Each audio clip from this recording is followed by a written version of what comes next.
The gunshot echoed across the dusty main street of Owyhee, Nevada, as Delilah Calloway clutched her bleeding side and stumbled into the abandoned barn at the edge of town. The year 1876, marking what might be her final moments on this unforgiving frontier. Blood seeped through her fingers, staining her once pristine blue dress that had already seen better days during her 3-week journey west. The pain was excruciating, but it wasn't the bullet wound that brought tears to her eyes. It was the realization that her desperate attempt to escape her past had led her straight into another nightmare. The barn door creaked behind her, and Delilah spun around, nearly losing her balance as her vision blurred. A tall silhouette stood against the fading sunlight, the brim of a cowboy hat casting shadows across his face. "Don't come any closer," she warned, her voice steadier than her trembling hands. "I've got nothing worth taking."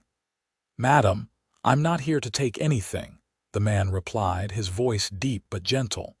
"Name's Wade Norris. I'm the deputy in these parts, and you're bleeding something fierce." Delilah backed away until she hit a wooden post. "It's nothing. I'll be fine."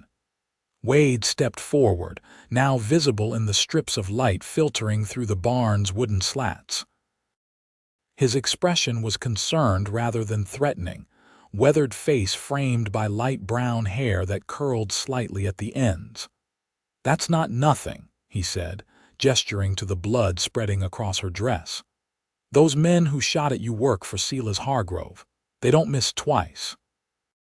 "How did you—" "I saw what happened from the sheriff's office.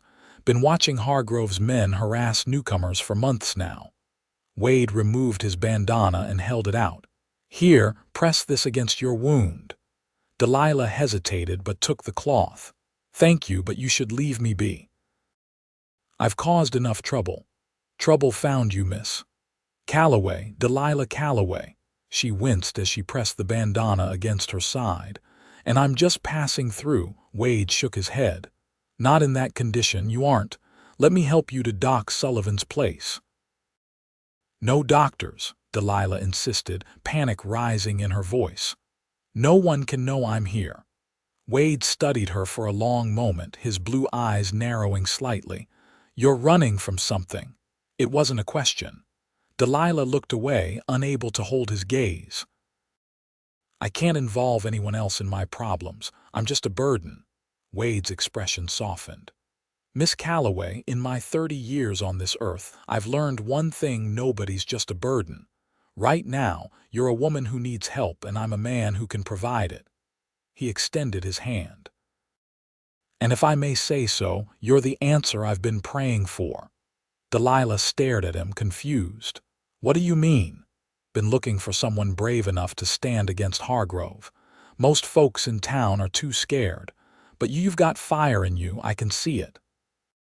Despite her pain, Delilah laughed bitterly. "You've mistaken desperation for bravery, deputy." "Sometimes they're the same thing." Wade stepped closer. "Now I've got a cabin about a mile outside town. It's not much, but it's safe. Will you let me help you?" Delilah weighed her options. She was injured, alone, and hundreds of miles from anyone who knew her name. With a reluctant nod, she accepted his outstretched hand. "Just until I'm healed," she said firmly. Wade's smile reached his eyes, creating creases at the corners. "Yes, madam, just until then." Neither of them believed it. The pain in Delilah's side flared as Wade helped her onto his horse, a sturdy palomino that stood patiently as she gripped the saddle horn. Wade mounted behind her, his chest warm against her back as he reached around to take the reins. "Hold tight," he murmured near her ear. "It's not far, but every step might hurt." They rode in silence through the scrublands surrounding Owyhee, the setting sun casting long shadows across the sagebrush. Delilah fought to stay conscious, focusing on the steady rhythm of the horse's hooves and the solid presence of the man behind her. "Who is Hargrove?" she asked finally, needing conversation to keep her mind off the pain. Wade's voice rumbled against her back. Owns the largest cattle ranch in the territory. Thinks that means he owns the town, too. Been pushing folks out, buying up land cheap when they can't make a go of it. And the men who shot at me, his hired guns, they make sure newcomers understand how unwelcome they are. The bitterness in Wade's voice was unmistakable. Sheriff Jones turns a blind eye. His pockets are lined with Hargrove money. But not yours, Delilah observed. No, madam, not mine. The cabin appeared ahead, a modest structure built of logs and stone with a small corral beside it. Smoke curled from the chimney. You left a fire going, Delilah asked. My younger brother Thomas stays with me when he's not working at the livery. He's probably got supper on. Wade helped her dismount, supporting her weight as her legs threatened to give way. The wound had stopped bleeding heavily, but her dress was stiff with dried blood, and every movement sent fresh pain shooting through her side. The cabin door opened before they reached it, and a young man who resembled Wade, though less weathered, with a leaner build, appeared in the doorway. Wade, what? His eyes widened at the sight of Delilah. Who's this? Thomas, this is Miss Calloway. She's had a run-in with Hargrove's men. Get some hot water and clean cloths. Thomas didn't waste time with questions. He disappeared inside, and Wade guided Delilah through the door. The cabin's interior was simple but neat, a main room with a stone fireplace, table and chairs, with what appeared to be 2 small bedrooms off to one side. The smell of something savory simmering in a pot made Delilah's empty stomach clench. Wade eased her into a chair near the fire. Thomas, see if you can find one of Ma's old dresses in that trunk. Miss Calloway will need something clean. Delilah, she corrected weakly. If you're going to save my life, you might as well use my given name. Wade's lips quirked up at one corner. Delilah, then. Thomas returned with a basin of steaming water and clean rags. The bullet grazed her side, I think. Doesn't look like it went in. Delilah grimaced. How would you know? You haven't even looked at it. Seen enough wounds in my time, Wade replied. But you're right, we need to check. He glanced at Thomas. Found that dress? Thomas nodded toward a faded blue garment draped over a chair. It might be big on her. It'll do. Wade turned to Delilah, his expression turning serious. This is going to be uncomfortable, but we need to clean that wound. Delilah nodded, steeling herself. I understand. Thomas, maybe you should. I'll step out, Thomas said, already heading for the door. Call if you need me. Once the door closed behind him, Wade knelt beside Delilah's chair. I'll need to, he gestured vaguely toward her bloodied dress. I can manage, Delilah said firmly, though her hands shook as she worked at the buttons down the front of her bodice. Wade turned away to give her privacy, busying himself with the cloths and hot water. How'd you end up in Owyhee? He asked, his back still turned. Delilah winced as she peeled away the fabric stuck to her wound. I was heading to San Francisco. My stagecoach broke down yesterday, about 10 miles east of here.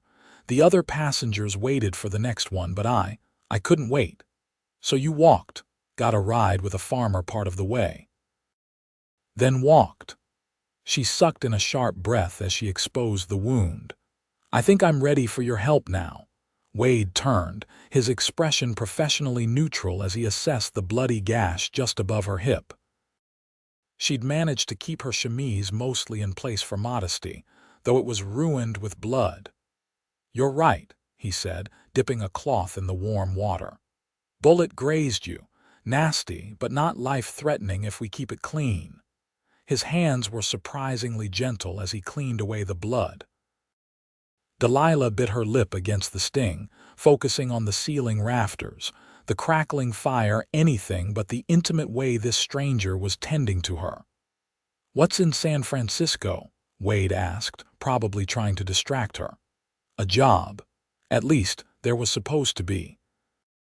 My cousin wrote that a family there needs a governess. Long way to travel for work. Delilah's laugh held no humor. When you're running, distance is a comfort. Wade's hands paused for a moment. What are you running from, Delilah Calloway? Their eyes met, and Delilah saw no judgment in his gaze, only genuine concern. For a moment, she considered telling him everything about Boston, about Edward Blackwell and his possessiveness that had turned violent, about the threats that had driven her to flee across the continent. Instead, she said simply, the past. Wade nodded as if that was answer enough. He finished cleaning her wound and applied a salve that smelled of herbs. This is elderberry and yarrow, old Apache remedy, should help with healing. You learned medicine from the Apache. Some. My mother was a healer of sorts, learned from anyone who'd teach her. He began wrapping a clean bandage around her waist, his movements efficient. The nearest doctor's in Elko, so folks around here had to make do. Had to. She passed 5 years ago. Influenza. Wade secured the bandage and stood up. I'll give you some privacy to change. That dress should be loose enough not to bother your wound. As he turned to leave, Delilah caught his wrist. Thank you, Deputy Norris. His smile was warm. Wade, just Wade. After changing into the faded blue dress that had once belonged to Wade's mother, Delilah felt human again despite her exhaustion and pain. The garment was indeed too large, but clean and soft with age.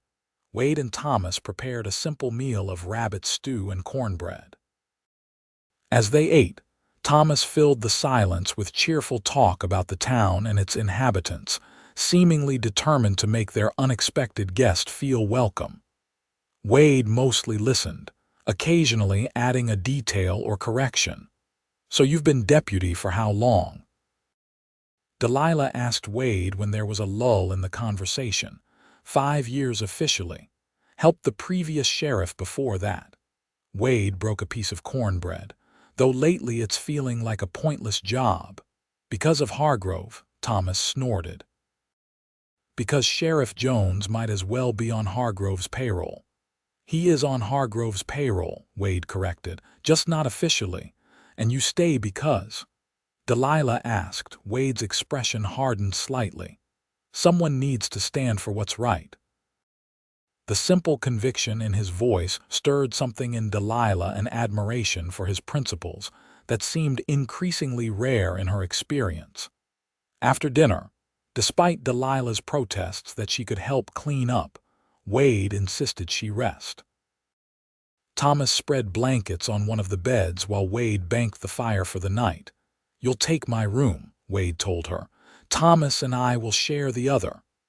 I can't put you out of your bed, Delilah argued, though she was swaying with fatigue. You're not putting me anywhere, I'm offering. His tone brooked no argument. Get some rest. We'll figure out our next steps in the morning. Too tired to protest further, Delilah allowed herself to be led to the small bedroom. The bed was narrow but clean, with a quilt that had been mended many times. Thank you, Wade, she said softly from the doorway. For everything. He nodded, his eyes lingering on her face. Sleep well, Delilah Calloway. That night, despite the throbbing pain in her side, Delilah slept better than she had in months. No looking over her shoulder, no fear of being found. Just the quiet sounds of the Nevada night and the knowledge that, at least for now, she was safe. Morning came with golden light streaming through the small window beside Delilah's bed. For a moment, she was disoriented, the unfamiliar surroundings causing her heart to race until memory returned. Owyhee, the shooting, Wade Norris. The smell of coffee and bacon drew her from the bedroom. Her side ached dully, but the sharp pain of yesterday had subsided. Wade stood at the iron stove, his back to her as he tended to breakfast. There was no sign of Thomas. Good morning, she said, her voice still rough with sleep. Wade turned, surprise giving way to a smile. You're up. How's the wound? Better, I think. Delilah touched her side gingerly. Where's your brother? Already gone to the livery. Early riser, that one. Wade gestured to the table where coffee was waiting. Hungry, she nodded, suddenly aware of her hollow stomach. As she sat, Wade placed a plate of bacon and eggs before her, then took a seat across the table with his own breakfast. "We need to talk about what happened yesterday," he said, after they'd eaten in companionable silence for a few minutes. "Hargrove's men will be looking for you." Delilah's appetite vanished. "I should leave as soon as possible. Continue to San Francisco." Wade shook his head. "Not yet. That wound needs time to heal, and traveling alone would be dangerous even if you weren't injured." He hesitated. "Besides, I could use your help." "My help? With what?" "Hargrove's been squeezing this town for years. Folks are afraid to stand against him because he controls everything: water rights, the bank loans, even the freight company that brings supplies. But lately, he's been pushing harder." Delilah frowned. "What does that have to do with me?" "You're an outsider. You saw what his men are willing to do unprovoked. Your testimony could help convince the federal marshal there's cause to investigate." "My testimony?" Delilah laughed without humor. "I'm nobody, Wade. A woman with no standing, no connections." "Who would believe me over a powerful man?" "I would," Wade said simply. "And Marshal Lewis is a fair man. He'd listen." Delilah pushed her plate away. "Even if I wanted to help, I can't stay. I told you I'm expected in San Francisco. You also said you're running from something." Wade's blue eyes held her steadily. "Whatever or whoever it is, they won't look for you in Owyhee." The truth of his words sank in. Edward would expect her to continue west, not linger in a small Nevada town, and her wound did need time to heal. "What exactly would helping you entail?" she asked cautiously. Wade leaned forward. "Stay in town a few weeks. Let people get to know you. When Marshal Lewis makes his monthly visit, tell him what happened. In the meantime, I'll gather more evidence against Hargrove." "And where would I stay? What would I do? I have little money left." "Mrs. Potter at the boarding house needs help since her daughter got married and moved to Reno. Room and board in exchange for work." Wade's expression grew earnest. "You wouldn't be alone in this, Delilah. I'd make sure you're safe." Delilah studied him, trying to understand his motivation. "Why do you care so much about this town? Why not leave, start fresh somewhere Hargrove doesn't hold sway?" Wade was quiet for a moment. "My father helped build Owyhee. Came here when there was nothing but a trading post and some mining claims. He believed in making something lasting." His jaw tightened.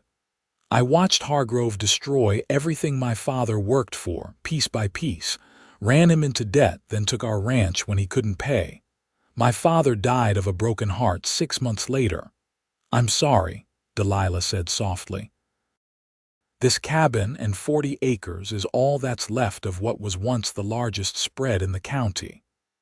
Wade's eyes held a determination that stirred something in Delilah's chest.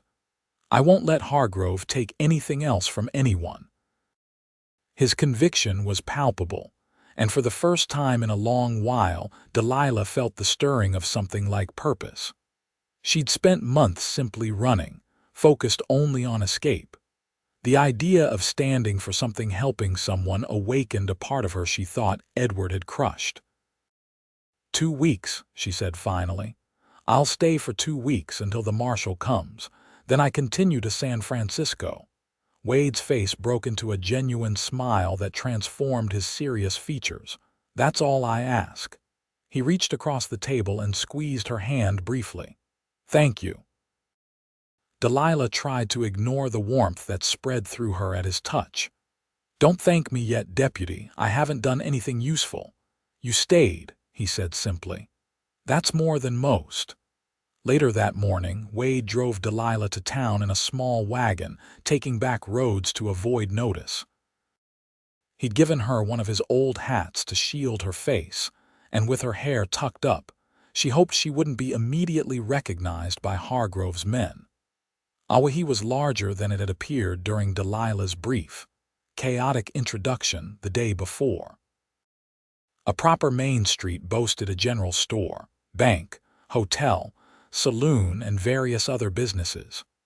People moved about their morning routines, and for a moment, it seemed like any frontier town until Delilah noticed the details. Boarded windows in otherwise sound buildings.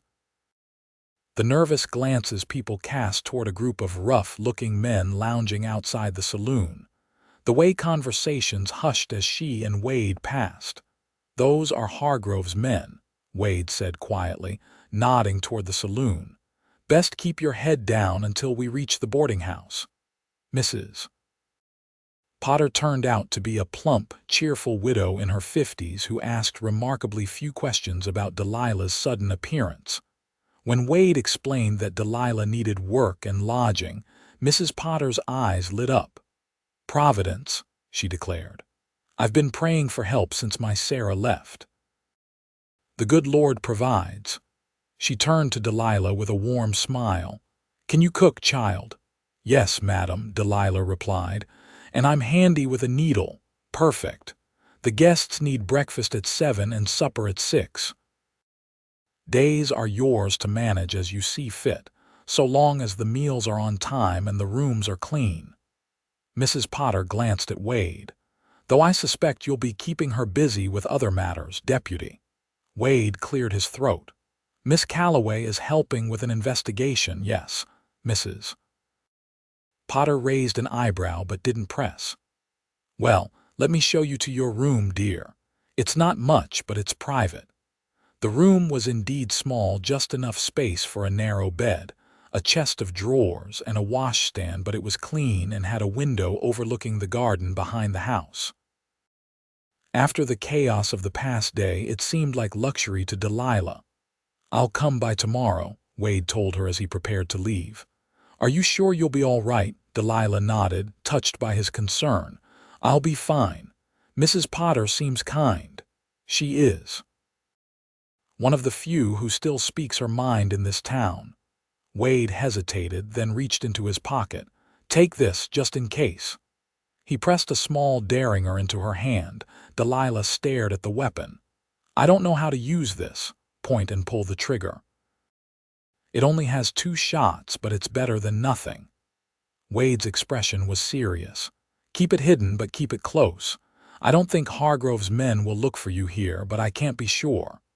The weight of the small pistol was both frightening and oddly comforting. Delilah slipped it into her pocket.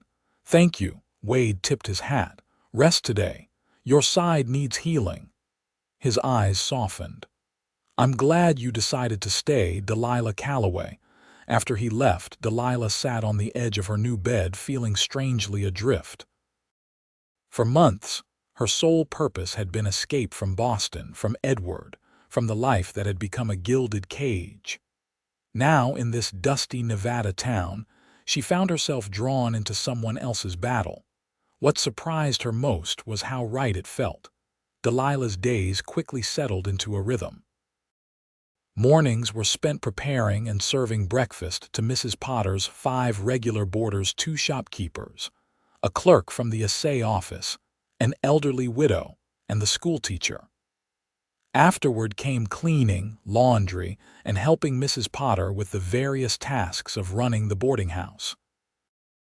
In the afternoons, Delilah often sat in the small parlor, mending linens and listening to town gossip from Mrs. Potter's friends who visited for tea. It was during these afternoon gatherings that Delilah learned more about Silas Hargrove and his grip on Owyhee. He had arrived 15 years earlier, buying a small ranch that bordered the Norris property. Through what many considered questionable means, he gradually acquired more land, water rights, and eventually control of the bank. Poor Harrison Norris never stood a chance, Mrs. Abernathy, the banker's wife, confided one afternoon. Hargrove diverted the creek that watered the Norris cattle, then called in loans when Harrison couldn't pay. Very convenient timing. "And no one stopped him?" Delilah asked, trying to keep the indignation from her voice. Mrs. Potter snorted. "Who would? Sheriff was already in his pocket by then, and folks were afraid still are. Not Wade, Mrs. Abernathy said with obvious admiration. That young man stood by his father and has been standing against Hargrove ever since. For all the good it's done, Mrs. Potter sighed. One honest deputy against Hargrove's dozen hired guns isn't much of a fight. Delilah thought of Wade's determination, his unwavering belief that right would eventually prevail. Sometimes one is all it takes, she said softly. One person willing to stand when others won't. The women exchanged knowing glances. Well, Mrs. Abernathy said with a smile, it seems our deputy has found himself an ally. Delilah felt her cheeks warm. I'm only staying temporarily. Of course, dear, Mrs. Potter patted her hand. Now tell us more about Boston. I've always wanted to visit the East. Wade visited every day, sometimes briefly to check on her healing wound, other times staying for longer conversations. He introduced her to people he trusted, the blacksmith, whose business suffered when Hargrove opened a competing forge staffed by his own men, the freight driver who lost contracts after refusing to pay protection money, the rancher who found his fences cut and cattle missing after speaking against Hargrove at a town meeting. Each story added to the picture of a town slowly being strangled. By her 10th day in Owyhee, Delilah found herself as invested in stopping Hargrove as Wade was, though she kept reminding herself and him that she would leave once the marshal arrived. Why did you become a deputy? She asked Wade one evening as they walked along the creek behind Mrs. Potter's garden. Her side had healed enough that she could move without constant pain, though quick movements still caused discomfort. Wade skipped a stone across the water, watching it bounce 4 times before sinking. Seemed like the right thing to do. After my father died and we lost the ranch, there wasn't much else. Thomas was 16, needed looking after. Sheriff Jenkins, the one before Jones, offered me the job. You could have left, started over somewhere else. Could have thought about it. Wade skipped another stone. But this is home. Good or bad, it's where I belong, he glanced at her. What about you? What was your life like before? Whatever happened that made you run? Delilah had been waiting for this question, dreading it. But Wade's steady presence over the past days had earned her trust. I was engaged to be married, she began, focusing on the flowing water rather than his face. Edward Blackwell, from one of Boston's oldest families. The match was considered quite a coup for someone like me. My father was successful, but not from old money. You didn't love him, Wade guessed. I thought I did at first. He was charming, handsome, attentive. Delilah wrapped her arms around herself. Then I saw another side of him, possessive. Controlling. He wanted to know where I was every minute, who I spoke to, if I displeased him. She trailed off. He hurt you, Wade said, his voice tight with anger. Delilah nodded. Not at first. He was too clever for that. It was small things, gripping my arm too hard, accidental shoves. Then one night, after I spoke with an old friend at a party, She swallowed hard. He backhanded me across the face, broke my lip, said I was making a fool of him. Wade's hands clenched into fists. And no one stopped him. My mother saw the bruises. She told me to be a better fiancé. Delilah laughed bitterly. When I tried to break the engagement, Edward threatened to ruin my father's business, said he'd spread rumors about my moral character, so I stayed, and it got worse.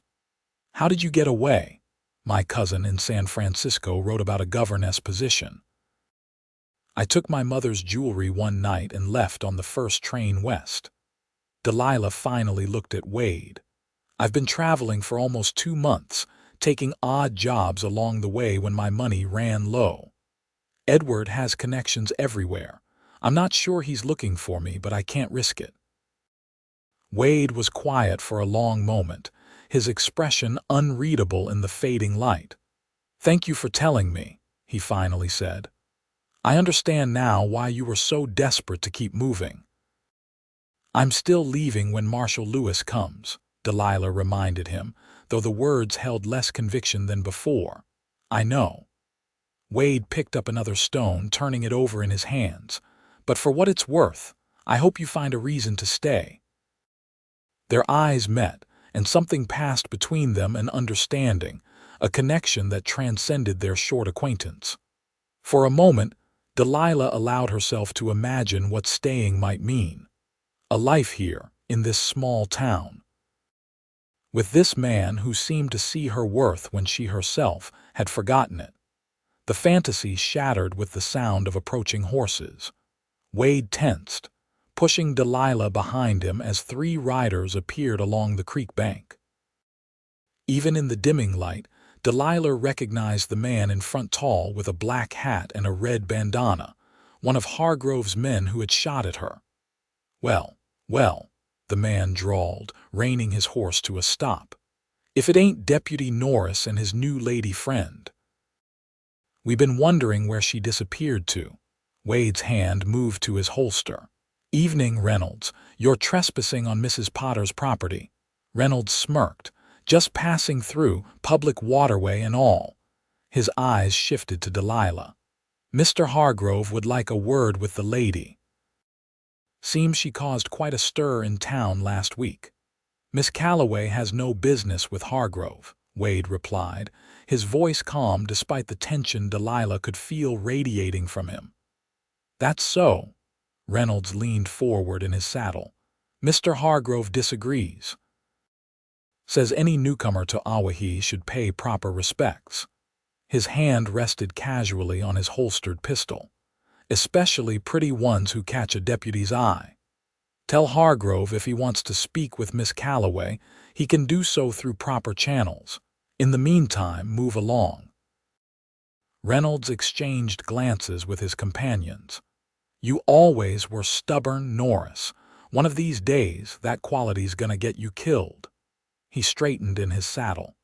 "Mr. Hargrove also said to remind you the marshal's due next week." Be a shame if he heard how unsafe Owyhee's become for visitors. With that thinly veiled threat, Reynolds wheeled his horse around. The 3 riders departed the way they had come, kicking up dust in the fading light. When they were out of sight, Wade turned to Delilah, his expression grim. "They know you're here. We need to be more careful." "They'll tell Hargrove," Delilah said, her heart racing. "What if he won't touch you?" Wade interrupted, his voice fierce. "I promise you that. You can't be with me every minute, and your promise won't stop a bullet." Fear made Delilah's voice sharper than intended. "Maybe I should leave now, before the marshal comes."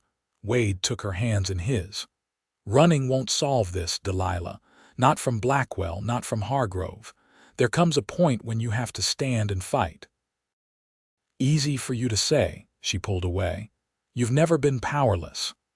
"Haven't I?" Wade's voice was quiet. "I watched everything my father built disappear, stood by his grave with nothing but this badge and a 16-year-old brother to care for. I know what it is to be powerless." Shame colored Delilah's cheeks. "I'm sorry, that was unfair. We're all fighting something, Delilah. The difference is whether we face it alone or together." Wade's eyes held hers. "I'm asking you to trust me, just a little longer."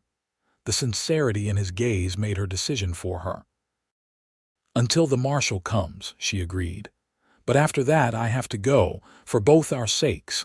Wade nodded, though something like disappointment flickered in his eyes. "I'll walk you back to the boarding house. Stay inside tonight." As they walked, Delilah slipped her hand into his, drawing comfort from his solid presence. Whatever lay ahead, she was no longer facing it entirely alone. The realization was both comforting and terrifying. The last time she trusted someone, it had nearly destroyed her. But Wade Norris, with his quiet strength and unwavering principles, was nothing like Edward Blackwell. Perhaps, just perhaps, this time would be different. The encounter with Reynolds changed everything. Wade insisted Delilah never go anywhere alone, arranging for Thomas or Mrs. Potter to accompany her when he couldn't. The derringer became a constant presence in her pocket, its weight a reminder of the danger that now stalked her steps. 3 days after the creek incident, Delilah was helping Mrs. Potter in the kitchen when Wade burst through the back door, his expression taut with urgency. "What is it?" Delilah asked, drying her hands on her apron. "Has something happened?" Hargroves making his move. "He's called a town meeting for tomorrow, says he has an announcement that affects everyone's future." Wade paced the small kitchen. "Last time he did this, he announced he was buying the water company. Rates doubled the next day." Mrs. Potter frowned.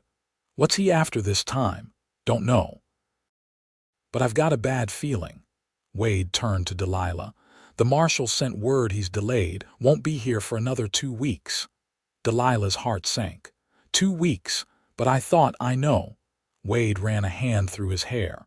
"Something about trouble near Carson City, nothing to be done about it." Mrs. Potter looked between them. "I'll leave you two to talk." She patted Delilah's arm as she passed. "Whatever you decide, dear, you have friends here now." When they were alone, Wade leaned against the kitchen table, shoulders slumped in uncharacteristic defeat. "I'm sorry, Delilah. I promised you'd only need to stay until the marshal came. Now I'm asking for 2 more weeks." Delilah studied him, the worry lines etched around his eyes, the stubble on his jaw from too many sleepless nights. In just over 2 weeks, this man had become important to her in ways she couldn't fully articulate.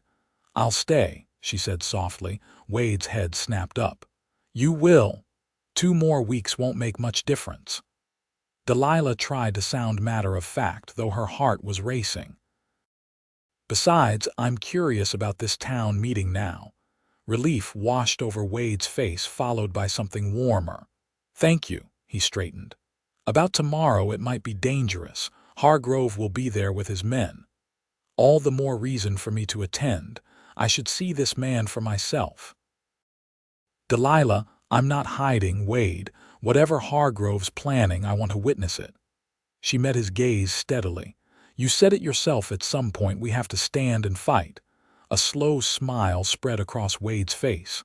"Using my own words against me, that's not fair. All's fair in." Delilah caught herself before finishing the phrase, heat rising to her cheeks. Wade stepped closer, close enough that she could see the flecks of gray in his blue eyes. "In what, Delilah?" "In standing against men like Hargrove," she finished lamely. His smile suggested he knew exactly what she'd almost said. "Indeed." He reached out, hesitated, then gently tucked a strand of hair behind her ear. "Be careful tomorrow. Stay close to me." Delilah nodded, unable to speak past the sudden tightness in her throat. Wade's touch, brief as it was, had sent a current through her that left her breathless.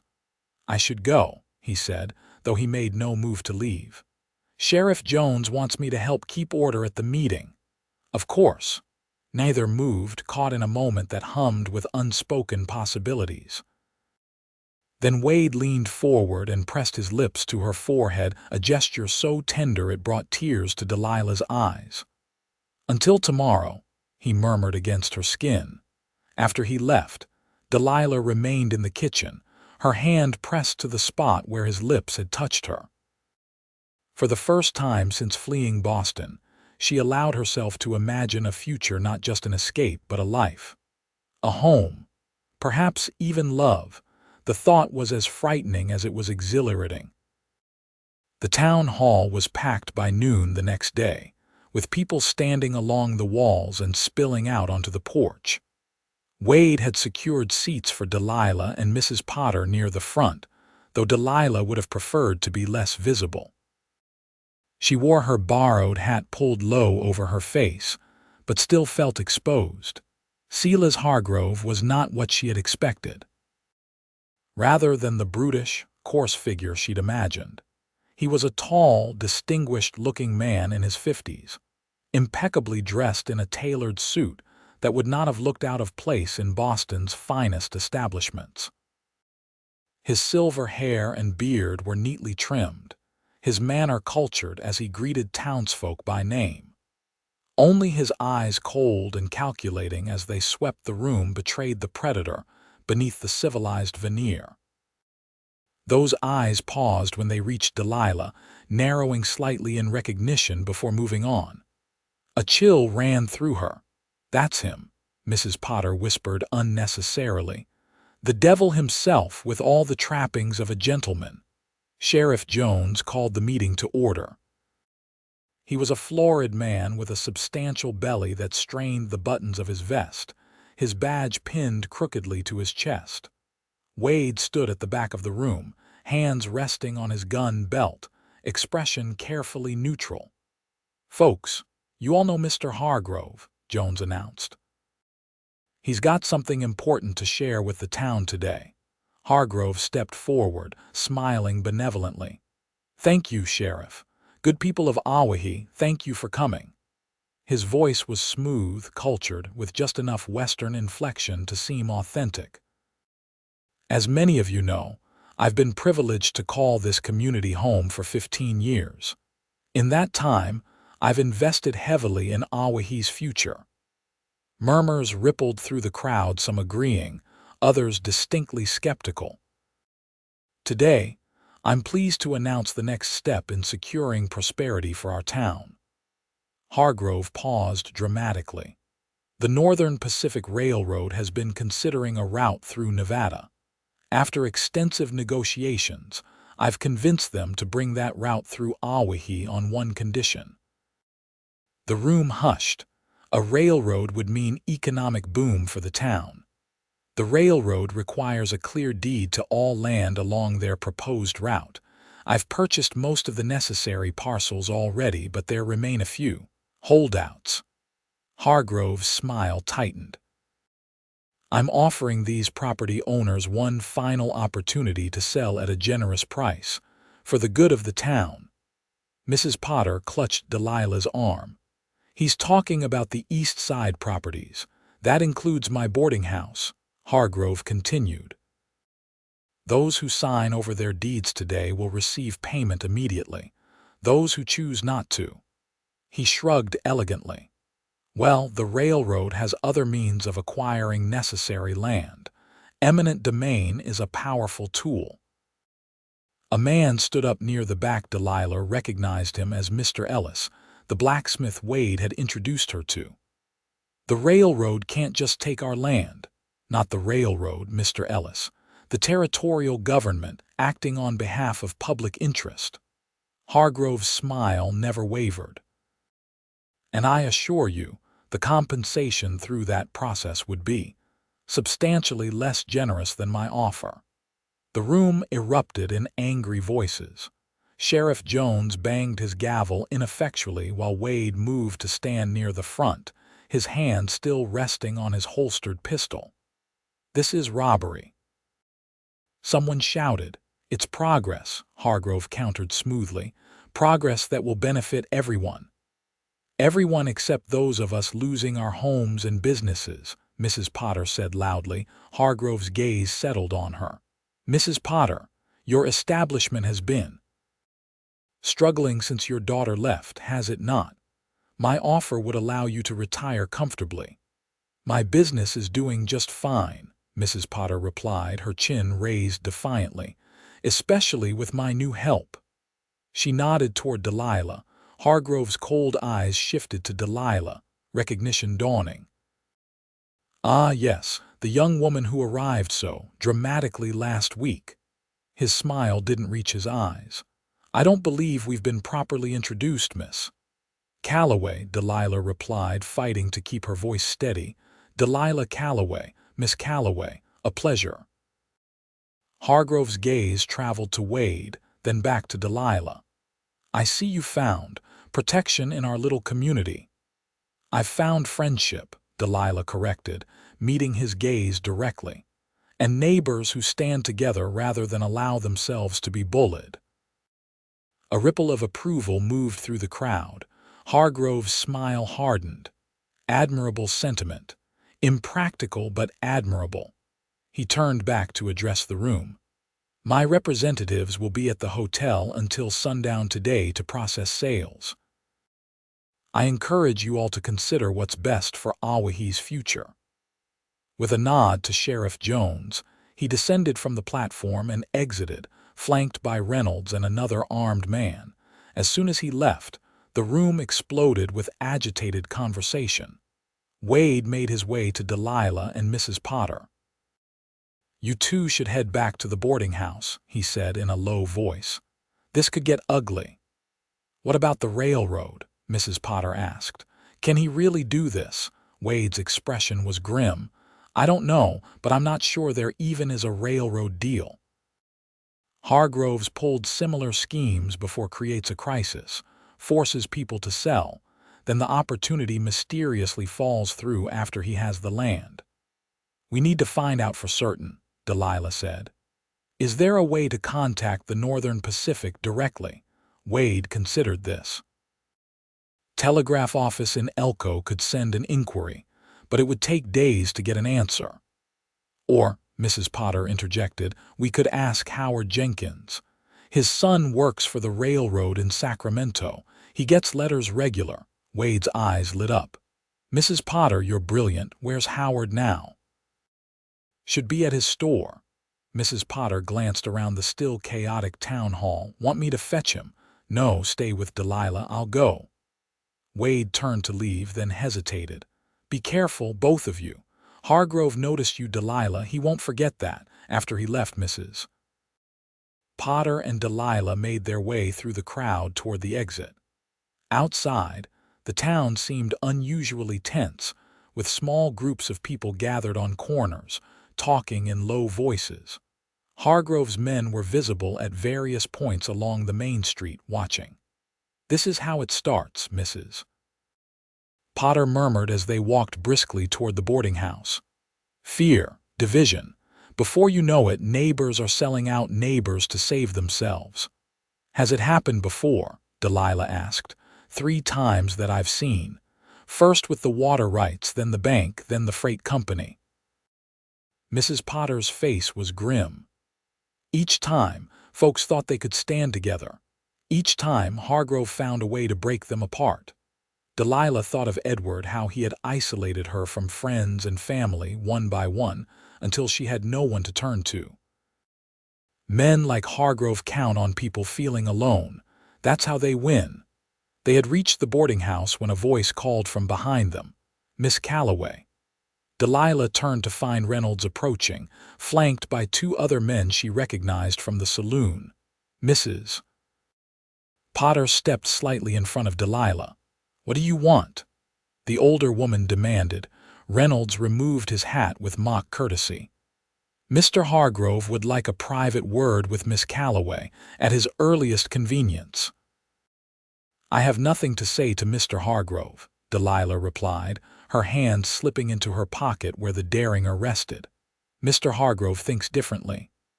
Reynolds' smile was cold. "He's quite interested in newcomers to Owyhee, especially those who arrive under unusual circumstances. If he wants to speak with me, he can call at the boarding house during proper visiting hours," Delilah said firmly. "With Mrs. Potter present." Reynolds laughed. "That's not how this works, lady. When Hargrove summons, people come running. Not me." Delilah straightened her spine, channeling the Boston society matrons she'd once found so intimidating. "Now, if you'll excuse us." She turned to enter the boarding house, but Reynolds moved quickly, grabbing her arm. "Listen here, several things happened at once." Mrs. Potter swung her handbag, catching Reynolds on the side of the head.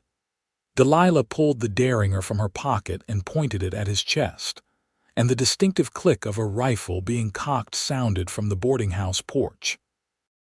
"Let her go," Thomas Norris said calmly, the barrel of his Winchester trained on Reynolds, "or I'll put a hole in you big enough to drive a wagon through." Reynolds released Delilah's arm, raising his hand slowly. "Easy, boy, just delivering a message." "Message delivered," Delilah said, the derringer steady in her hand despite her racing heart. "Now leave." For a tense moment, no one moved. Then Reynolds backed away, gesturing for his companions to do the same. "Hargrove won't forget this," he warned. "None of you." Only when the men had disappeared around the corner did Delilah lower the derringer, her hands suddenly shaking. "Inside," Mrs. Potter urged, taking her arm. "Quickly." Thomas followed them, bolting the door behind them. "Wade asked me to keep an eye on the boarding house," he explained. "Good thing he did." Delilah sank into a chair, the full weight of what had just happened hitting her. "Hargrove knows who I am, or at least he knows I'm connected to Wade. And he knows you're not afraid to stand against him," Mrs. Potter added, a note of pride in her voice. "That makes you dangerous. Or a target," Thomas said grimly. "We need to be careful until Wade gets back." Delilah nodded, trying to calm her racing thoughts. In less than 3 weeks, she'd gone from a woman fleeing her past to one standing her ground against a new threat. The irony wasn't lost on her. For all her determination to keep running, she'd somehow found herself precisely where Wade had predicted taking a stand. And stranger still, despite the danger, she felt more alive than she had in years. Wade returned just before sunset, his expression thunderous as Thomas explained what had happened with Reynolds. "He put hands on you." Wade's voice was dangerously quiet. "I'll have his badge for that." "Reynolds doesn't have a badge," Thomas pointed out. "Then I'll have his hide." Wade paced the boarding house parlor. "Are you all right?" he asked Delilah. "I'm fine." Mrs. Potter and Thomas made sure of that. Delilah hesitated. "Did you speak with Mr. Jenkins?" Wade's expression shifted from anger to grim satisfaction. "I did. And just as I suspected, there's no railroad deal. Howard's son wrote just last week that the Northern Pacific has decided on a route through Utah, not Nevada. It's all a fabrication." "So Hargrove is lying to force people to sell," Mrs. Potter said. "Can we prove it?" "Howard's giving me the letter from his son. It's not official railroad correspondence, but it's something." Wade sat beside Delilah on the settee. "The question is, what do we do with this information before sundown when Hargrove's offer expires?" Delilah thought for a moment. "We need to tell everyone, not just a few people, the whole town, all at once." "Town hall's closed," Thomas said. "Sheriff Jones saw to that after this morning's meeting." "Then we'll make our own meeting place," Mrs. Potter declared. "The church." "Reverend Miller won't turn people away, even if the sheriff orders it," Wade nodded slowly. "It could work if we can get word out quickly enough." "I'll go," Thomas volunteered. "I can move around town without drawing attention." "And I'll speak with Reverend Miller," Mrs. Potter added. "He and I go way back." Wade looked at Delilah. "You should stay here. Reynolds will be watching for you." "No." Delilah's voice was firm. "I'm coming with you. I started this by standing up to Hargrove. I won't hide now." Wade studied her face, something like admiration in his eyes. "You are the most stubborn woman I've ever met, Delilah Calloway." "Thank you," she replied with a small smile. "I believe that's a compliment coming from you. The highest." Wade's hand covered hers briefly. "But you stay by my side, understand? No wandering off." Within an hour, word had spread through Owyhee like wildfire. As dusk fell, people began making their way to the small church on the edge of town, arriving in 2s and 3s to avoid drawing attention. By the time Delilah and Wade arrived, the pews were filled, with people standing in the back and along the walls. Reverend Miller, a thin man with kind eyes, greeted them at the side door. "Quite a turnout," he said quietly. "People are scared, Deputy. They need hope." "Hope and truth," Wade replied. "That's what we're offering tonight." He guided Delilah to the front of the church, where Howard Jenkins waited with a letter in hand. The buzz of conversation died down as Wade raised his hands for attention. "Thank you all for coming," he began. "I know many of you are considering Hargrove's offer, believing the railroad deal is real. It's not. Murmurs rippled through the congregation as Wade continued. Mr. Jenkins has proof. Howard, a balding man in his 60s, stood and unfolded the letter. From my son, who works as a clerk for the Northern Pacific in Sacramento, dated just last week. He read aloud. The board has finalized the southern route through Utah. Nevada territories were considered but ultimately rejected due to terrain concerns. Anyone claiming differently is misinformed or lying. The church erupted in angry voices. Wade waited for them to quiet before speaking again. Hargrove has done this before. Created a crisis, forced you to sell, then watched the supposed opportunity vanish once he has your land. His voice rose with passion. He's counting on fear to divide us, on each person thinking only of themselves. What can we do? Someone called out. He controls everything. Not everything, Delilah said, surprising herself by speaking. Wade nodded encouragingly, and she continued louder. Not if you stand together. All eyes turned to her, the newcomer, the outsider who had somehow become the center of this conflict. I haven't been in Owyhee long, she acknowledged. But in my short time here, I've seen courage in this community. Mrs. Potter, who refuses to be intimidated. Mr. Ellis, who speaks truth despite threats to his business. Deputy Norris, who upholds justice even when those above him won't.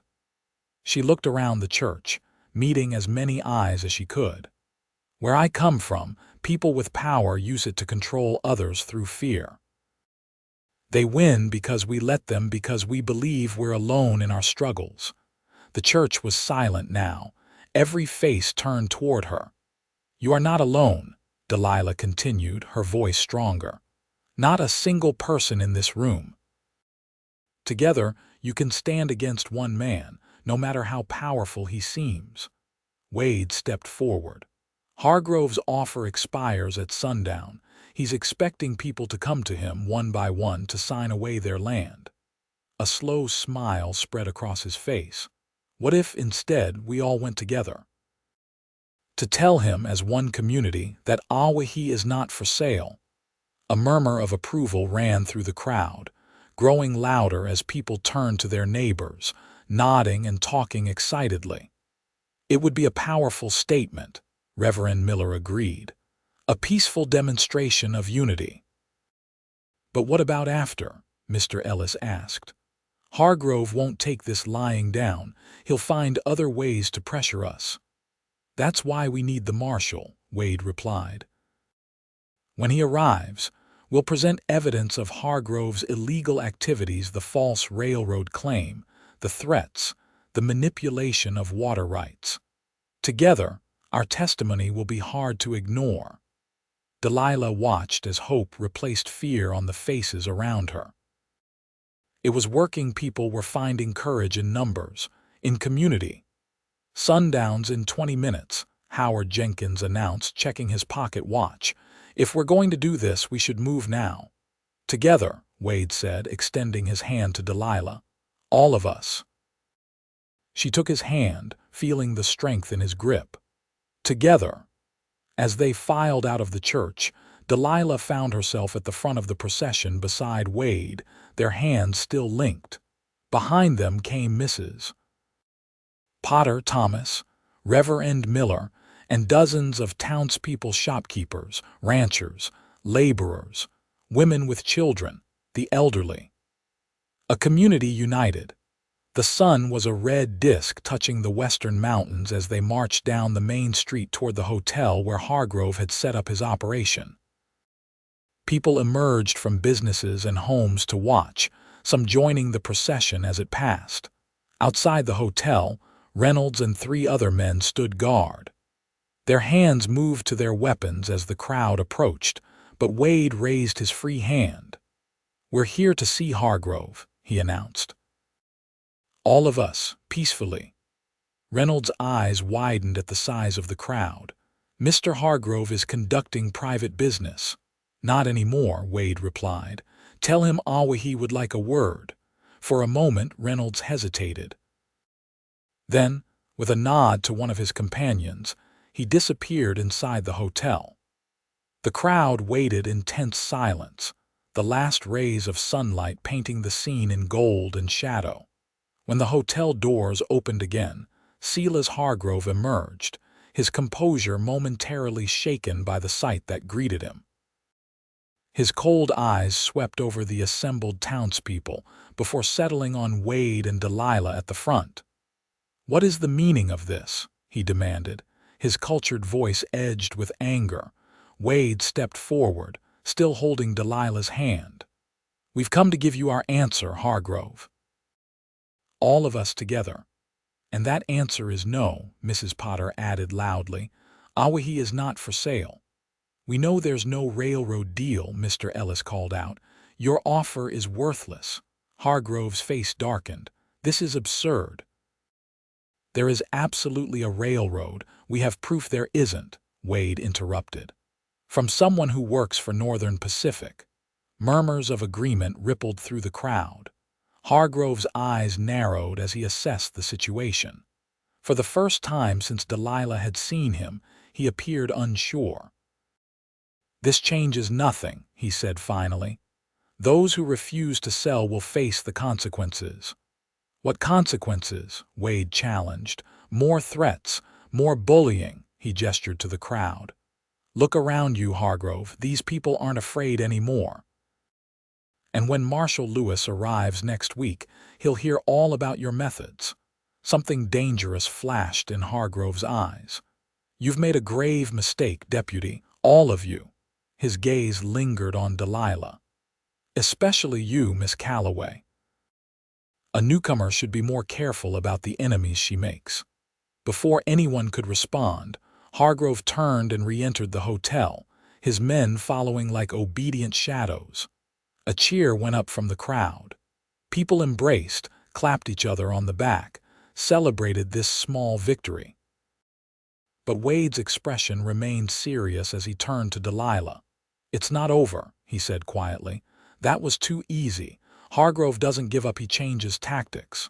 "What will he do?" Delilah asked. "I don't know, but we need to be prepared for anything." Wade squeezed her hand. "You were amazing, Delilah. What you said in the church. You gave people courage." Warmth spread through her chest at his praise. "I only spoke the truth. You're the one who brought everyone together. We did it together." His eyes held hers, full of something that made her breath catch. "The way I hope we'll do many things." Before she could respond, Thomas approached, his expression troubled. "Wade, we've got a problem. Sheriff Jones is coming with deputies, saying we're causing a public disturbance." Wade released Delilah's hand reluctantly. "Get everyone home safely," he told his brother. "Especially Delilah and Mrs. Potter." "I'm staying with you," Delilah protested. "Not this time." Wade's voice was gentle but firm. "Jones is looking for any excuse to lock people up. I need to know you're safe." He touched her cheek briefly. "Please." The tenderness in his touch silenced her objections. She nodded, allowing Thomas to lead her away as Wade moved to intercept the approaching sheriff. That night, Delilah couldn't sleep. She paced her small room, watching out the window for any sign of Wade. He hadn't returned after confronting Sheriff Jones, and worry gnawed at her. A soft knock at her door made her heart leap. Mrs. Potter stood in the hallway, her gray hair loose around her shoulders, a shawl wrapped over her nightgown. "Can't sleep either?" the older woman asked with a knowing smile. Delilah shook her head. "I'm worried about Wade." "Come down for some tea. Thomas just arrived with news." In the kitchen, Thomas sat at the table, looking exhausted but relieved. "Wade's fine," he said as soon as Delilah entered. "Jones tried to arrest him for inciting a disturbance, but too many people were watching. Even a crooked sheriff knows when public opinion is against him." Delilah exhaled in relief. "Where is Wade now?" Making rounds. "He's worried Hargrove might try something tonight while everyone's feeling victorious." Thomas accepted the cup of tea Mrs. Potter handed him. He asked me to tell you he'll come by in the morning." Mrs. Potter patted Delilah's hand. "Our deputy is a cautious man, always has been." "Cautious, yes," Thomas agreed, "but I've never seen him like this before, the way he talks about you, Delilah." He shook his head, smiling. "He's different, hopeful in a way he hasn't been in years." Delilah felt heat rise to her cheeks. "We've only known each other a short time." "Sometimes that's all it takes," Mrs. Potter said wisely. "When something's right, you know it in your heart." Did she know? The feeling that had been growing inside her since that first day in the barn was unlike anything she'd experienced before, not the giddy infatuation she'd felt with Edward in the beginning, but something deeper, more solid. Wade made her feel safe, but also brave. Valued for her mind and spirit, not just as an ornament on someone's arm. "I'm still planning to leave," Delilah said, though the words felt hollow even to her own ears. "When the marshal comes." Mrs. Potter and Thomas exchanged knowing glances. "Of course, dear Mrs. Potter said, not bothering to hide her smile. More tea. Dawn was breaking when Delilah was awakened by urgent knocking. She'd fallen asleep in her clothes, sitting in the chair by the window. Disoriented, she opened her door to find Thomas, his face pale with shock. "What is it?" she asked, instantly alert. "Is it Wade, the boarding house?" Thomas said, his voice shaking. "Hargrove's men, they're saying they have proof it's structurally unsound. The sheriff's here with an evacuation order." "That's absurd." Delilah hurried past him toward the stairs. "Where's Mrs. Potter?" "Already downstairs arguing with Jones. Wade's on his way." In the boarding house parlor, Mrs. Potter stood toe to toe with Sheriff Jones, her gray hair still in its nighttime braid, fury radiating from her small frame. "This is my property, Horace Jones, and there is nothing wrong with it," she was saying as Delilah entered. "You know perfectly well what this is about." The sheriff, looking uncomfortable, held out an official-looking paper. "Got a report from the building inspector, Margaret. Says there's structural damage that makes this place unsafe. I'm just doing my job." "What building inspector?" Delilah demanded. "Owyhee doesn't have one." Jones turned, his expression souring when he saw her. "County sent one special. Arrived last night." "How convenient," Delilah replied coldly. "Right after we all refused Hargrove's offer." "This has nothing to do with Hargrove," Jones insisted, though his eyes shifted away. "Look, I'm giving you all 2 hours to pack essentials. Then this building is being condemned until repairs are made." "And where are we supposed to go?" Mrs. Potter demanded. "I have 5 boarders besides Miss Calloway." "Hotels got rooms," Jones suggested with a shrug. "Hargrove's hotel," Delilah noted. "At what price, I wonder?" Before Jones could respond, Wade burst through the front door, his expression thunderous. "What the hell is going on here, Jones?" The sheriff thrust the paper at him. "Building's unsafe, deputy. I'm evacuating it." Wade scanned the document, his jaw tightening. "This is forged. The county doesn't even have a building inspector." "Are you calling me a liar, Norris?" Jones's hand moved to his holstered pistol. "I'm calling this what it is, Hargrove's retaliation." Wade handed the paper back. "You enforce this illegal order and I'll make sure the marshal knows exactly what happened here." Jones's florid face darkened further. "The marshal ain't here, deputy. I am. And I'm saying this building is condemned." He turned to Mrs. Potter. 2 hours, Margaret, then I'm bringing men to board it up." After the sheriff left, Mrs. Potter sank into a chair, looking suddenly older. "Everything I have is in this place," she said quietly. "All my savings, my memories. Ernest and I built it together after the war." Delilah knelt beside her chair. "We won't let them take it, Mrs. Potter. There has to be something we can do." Wade paced the parlor, thinking. "We need to stall until the marshal arrives. If we can prove the condemnation is fraudulent, that could take weeks." Thomas pointed out. What about the boarders? Where will they go? A determined look settled over Wade's face. My cabin. It's not much, but we can make room for Mrs. Potter and Delilah. The men can stay in the barn, we've got extra bedrolls. And what about when Jones comes to board up the building? Delilah asked. We make it as difficult as possible, Wade replied grimly. Legal protests, documentation of the building's condition, witnesses to testify there's nothing wrong with it. Mrs. Potter straightened in her chair, her momentary defeat giving way to fresh resolve. Hargrove thinks he can break us by taking our homes. He's wrong. We'll stand together, just like we did last night. For the next 2 hours, the boarding house was a flurry of activity. Boarders packed essential belongings while Thomas hitched the wagon to transport them to Wade's cabin. Mrs. Potter carefully wrapped family heirlooms and important papers. Delilah, who had little to pack, helped wherever she could, all while watching the clock. When Sheriff Jones returned with 4 deputies and several of Hargrove's men, he found not just the boarding house residents waiting, but dozens of townspeople who had gathered in support. What's all this? Jones demanded, eyeing the crowd uneasily. Witnesses, Wade replied. To document that there's nothing structurally wrong with this building, that this condemnation is fraudulent and politically motivated. Got a written statement from my brother in Elko, Howard Jenkins called out. He's a licensed carpenter, says this building is sound as the day it was built. Jones's expression darkened. Don't matter, I've got my orders. Orders from whom, Sheriff? Delilah stepped forward. Your office or Silas Hargrove's pocket. A murmur of agreement ran through the crowd. Jones's face flushed with anger and perhaps embarrassment. Clear out of there now, he ordered Mrs. Potter, or I'll have you arrested for obstruction. On what grounds? Wade challenged. She has a right to protest an unjust action. Step aside, deputy, Jones growled, or hand in your badge.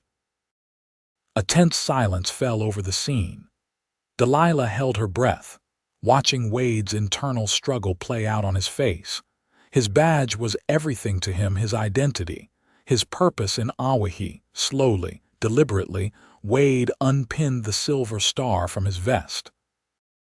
If upholding the law means enforcing injustice, then I don't want this anymore. He dropped the badge at Jones's feet. The sheriff stared, momentarily speechless. Then, recovering, he turned to his deputies. Board it up. Anyone interferes, arrest them. What followed was a somber procession to Wade's cabin. Mrs. Potter sat beside Delilah in the wagon, clutching a small portrait of her late husband, tears streaming silently down her weathered cheeks.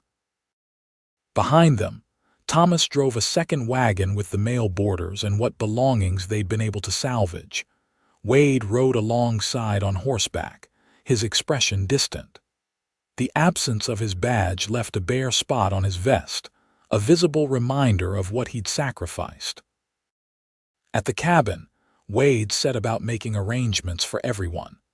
The main room would be for Mrs. Potter and Delilah, with blankets hung for privacy. Wade and Thomas would move to the barn, giving their bedroom to the 3 male boarders. It was crowded and far from ideal, but no one complained. Late that afternoon, as everyone settled in, Delilah found Wade sitting alone on the porch steps, staring out at the land that had once been his family's ranch. "May I join you?" she asked softly. He nodded, making room beside him on the step. They sat in silence for a moment, watching the sun begin its descent toward the western mountains. "I'm sorry about your badge," Delilah finally said. "I know what it meant to you." Wade shrugged, though the casualness of the gesture was belied by the tension in his shoulders. "It was just a piece of metal. It was more than that. It was your father's legacy, your purpose here." He turned to look at her, his blue eyes intense in the fading light. "My purpose hasn't changed, Delilah. Badge or no badge, I'm still going to fight for what's right in this town." I know you will. Delilah hesitated, then placed her hand over his. You're the most honorable man I've ever known, Wade Norris. His fingers interlaced with hers, warm and calloused. What I did today, giving up the badge, it makes things harder for everyone. How so? Without the badge, I have no official standing, no authority. When the marshal comes, my word won't carry the same weight. His grip on her hand tightened slightly. And I can't protect you and the others the way I could before. We'll protect each other, Delilah said firmly. That's what you taught me, isn't it? Standing together makes us stronger than standing alone. A smile tugged at the corner of Wade's mouth. Using my own words against me again. You're getting good at that. I had an excellent teacher. Delilah smiled back, then grew serious again. What happens now? Wade sighed, looking out at the darkening landscape. We wait for the marshal, gather more evidence against Hargrove, and we prepare for things to get worse before they get better. Worse how? Hargrove won't stop with the boarding house. He'll go after anyone who stood against him last night, make examples of them. The thought sent a chill through Delilah. And you think he'll come after us here, eventually, but not right away. He's too smart for direct confrontation. Wade turned to face her fully. Delilah, there's something I need to say while we have a moment alone. Her heart quickened at the intensity in his voice. What is it? When all this is over, when Hargrove is dealt with, and the town is safe, I want you to stay in Owyhee. He took both her hands in his. I know you plan to go to San Francisco. I know we've only known each other a short time, but these past weeks, having you here. He paused, seeming to search for the right words. You've changed everything for me, the way I see the town, the future, myself. Delilah's breath caught in her throat. Wade, I'm not asking for promises, he continued quickly. Just consider it. Consider staying. Consider us. The sincerity in his eyes nearly undid her. This man had shown her more respect, more genuine care in 3 weeks than Edward had in 2 years. He'd seen her strength when she thought herself weak, her courage when she felt only fear. I'll consider it, she whispered, unable to trust her voice with more. Relief washed over Wade's face, followed by something warmer. Slowly, giving her time to pull away if she wished, he leaned forward and brushed his lips against hers, a question more than a kiss. Delilah answered by closing the distance between them, her hand moving to his cheek as their lips met more firmly. It was gentle, unhurried, a promise rather than a demand. When they parted, Wade rested his forehead against hers. I've been wanting to do that since I found you in that barn, he admitted. Delilah laughed softly. Even covered in dust and blood, especially then. You looked like a warrior. His thumb traced her cheekbone. Still do. Before she could respond, the sound of approaching horses drew their attention. They stood quickly, Wade moving slightly in front of Delilah as 3 riders appeared in the gathering dusk. It's Thomas, Wade said, recognizing his brother. And Marshal Lewis. Indeed, the lead rider wore the distinctive badge of a U.S. Marshal, a tall man with iron gray hair and a weathered face that had seen its share of frontier justice. Marshal, Wade greeted him as the riders dismounted. You're early. We weren't expecting you for another 2 weeks. Marshal Lewis clasped Wade's outstretched hand. Your brother's telegram sounded urgent, rode straight from Carson City. His shrewd eyes took in the crowded cabin, the improvised sleeping arrangements visible through the windows. Looks like I arrived just in time. What's happening in Owyhee, Deputy? Wade's expression tightened. Not deputy anymore. Gave up my badge this morning. The marshal raised an eyebrow. That's so. Well, why don't you and the lady fill me in on why?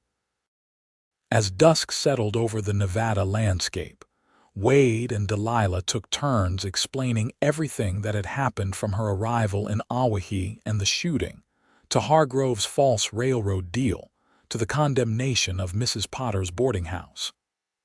Thomas occasionally added details, and Mrs.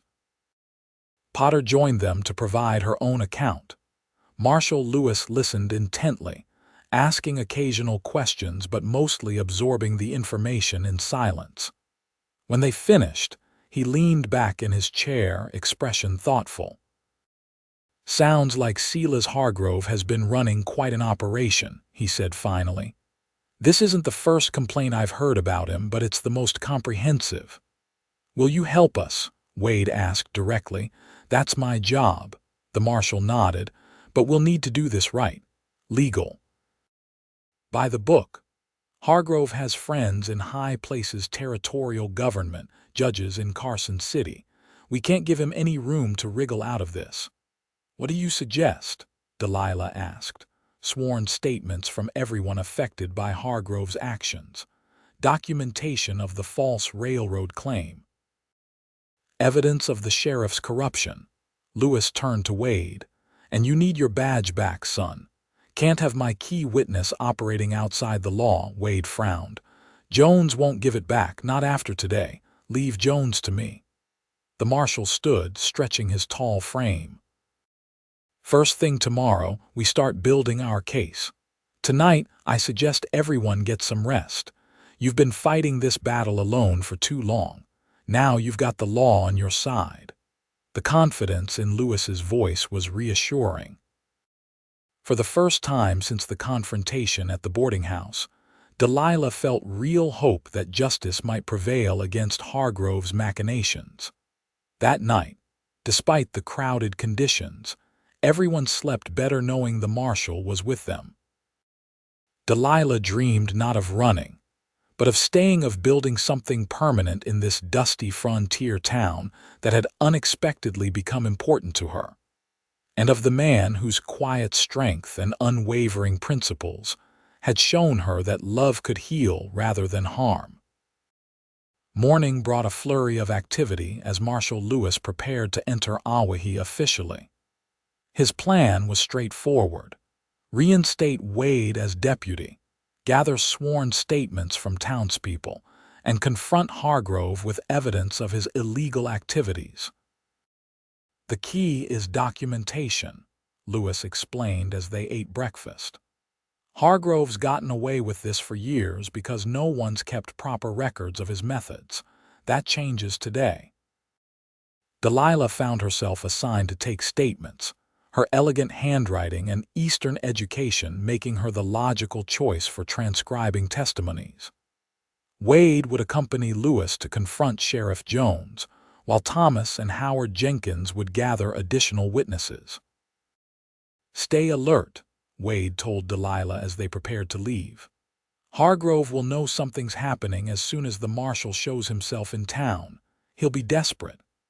"I'll be careful," she promised, checking that the Derringer was secure in her pocket. Wade's eyes softened as he looked at her. "What you said yesterday about considering staying in Owyhee, I meant what I said, Delilah, when this is over."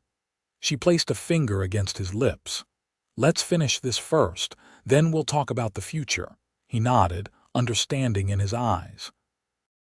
They had both learned the hard way that promises were easy to make, but often difficult to keep.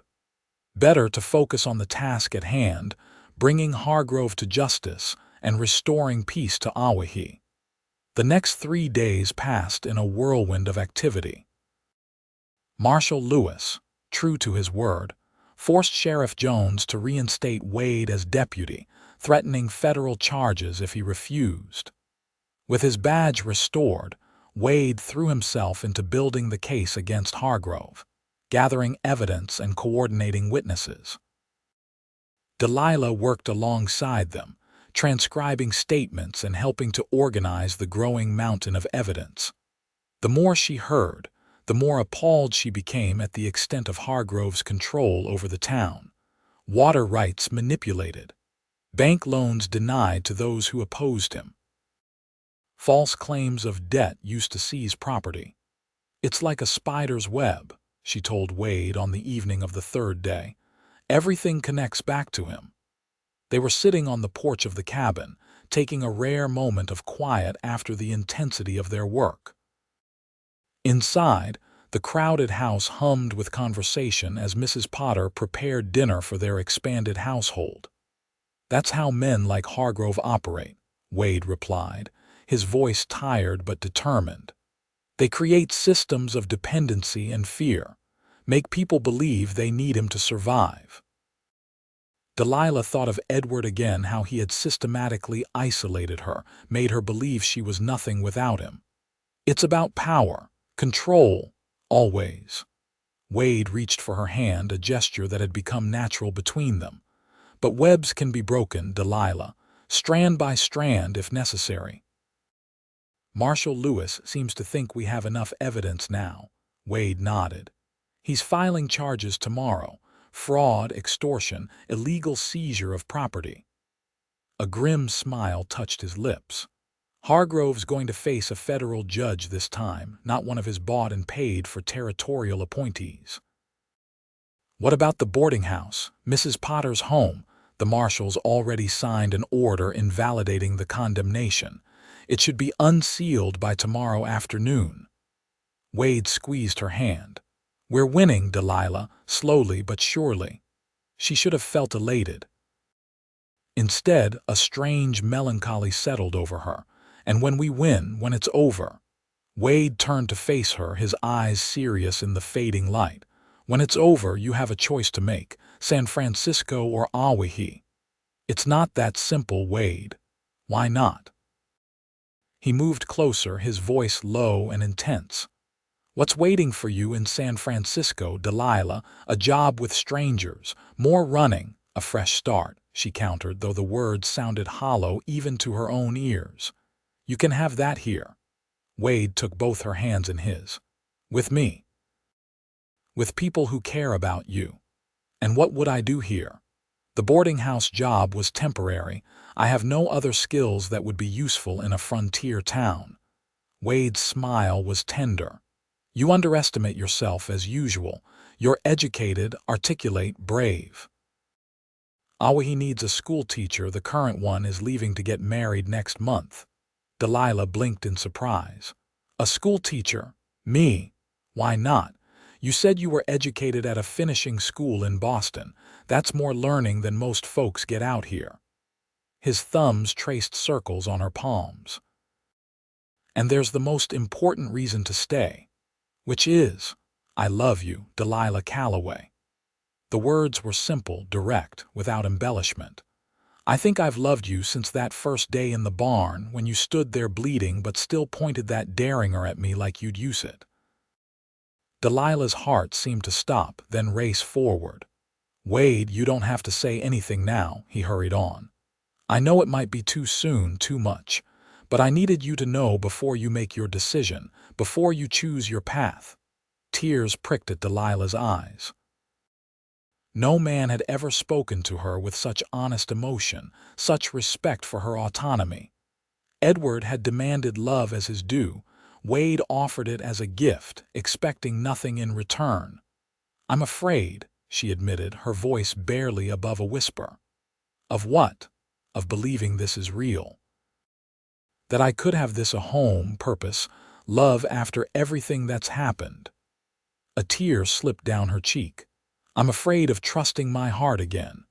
Wade released one of her hands to gently wipe away the tear with his thumb. "I can't promise we won't face hardships, Delilah. This is the frontier. Life is never easy here. But I can promise to stand beside you through whatever comes, to respect you, listen to you, cherish you." His voice deepened. "To love you better every day than I did the day before." The sincerity in his eyes undid her final reservations. Drawing a deep breath, Delilah allowed herself to speak the truth that had been growing in her heart. "I love you too, Wade Norris." His smile was like the sun breaking through clouds. Gently, reverently, he cupped her face in his hands and kissed her a kiss that felt like coming home after a long journey. When they parted, Delilah rested her head against his chest, listening to the strong, steady beat of his heart. "I'll stay," she whispered. "In Owyhee. With you." Wade's arms tightened around her. "You won't regret it, Delilah. I swear it." In that moment, with the Nevada sunset painting the sky in shades of gold and crimson, Delilah believed him with every fiber of her being. Their peace was shattered the next morning when Thomas burst into the cabin, breathless and wide-eyed. "Wade, Marshall Lewis has been shot." Everyone froze. Wade was the first to recover. "How bad?" "Bad, but alive. Doc Sullivan's with him now." Thomas glanced at Delilah. It was an ambush. Hargrove's men were waiting when they went to serve the arrest warrant. Wade was already strapping on his gun belt. "The evidence? Safe. I've got it hidden at the livery." Thomas looked grim. "But Hargrove's men are all over town, and they're looking for you and Delilah." Wade turned to Delilah, his expression torn between duty and concern. "I need to go. The marshal." "Go," she said firmly. "I'll stay here with Mrs. Potter and the others." "No," Thomas interrupted. "It's not safe here anymore. One of Hargrove's scouts was seen near the north pasture." "They know where we are," Wade swore under his breath. "We need to move everyone, now." He turned to the gathered boarders. "Pack only what you can carry. We're heading to the Alderman place. It's abandoned but defensible." "I'll get the wagon," Thomas offered, already heading for the door. "No time," Wade countered. "On horseback we can cut across the hills. The wagon would have to take the main road." He turned to Delilah. "Can you ride?" "Yes." It had been years, but her father had insisted she learn as a girl. "Good. We'll pair up the elderly with stronger riders." Wade's mind was working quickly, the deputy giving way to the strategist. "Mrs. Potter with Thomas, Mr. Jenkins with Mr. Ellis, Delilah with me." Within minutes, they were mounted and moving out a ragged procession heading north into the hills, away from town. Wade and Delilah took the lead, with Thomas and Mrs. Potter bringing up the rear to ensure no one fell behind. "What about Marshall Lewis?" Delilah asked as they rode. "We can't just leave him. Doc Sullivan will care for him, and Jones, for all his faults, won't let a U.S. Marshal die in his town." Wade's expression was grim. "Right now, our priority is keeping everyone safe until we can get word to the federal authorities in Carson City." "And how do we do that?" "There's a telegraph station in Elko. Once we get everyone settled at the Alderman place, I'll ride there myself." Delilah frowned. "That's 2 days hard riding." "I've done it in a day and a half before." Wade glanced at her. "It'll be all right, Delilah. We just need to hold out until help arrives." The abandoned Alderman Ranch was a lonely outpost nestled against the foothills of the Ruby Mountains. The main house was weathered but solid, with a good well and a defensible position that allowed views in all directions. By mid-afternoon, they had established a makeshift camp. The house had enough rooms for the women to share one and the men another. A quick inventory revealed sufficient provisions to last several days if they were careful. "I'll leave at first light tomorrow," Wade told them as they gathered in the main room. "With luck, I can reach Elko by nightfall, send the telegraph, and be back the following evening." "What if Hargrove's men find us before then?" Mrs. Potter asked, voicing the fear everyone felt. "Thomas knows how to handle a rifle. Mr. Ellis and Mr. Jenkins are both experienced with firearms, and Delilah has proven quite capable with that derringer." Wade's confident tone helped calm the nervous group. "But I don't think they'll find us.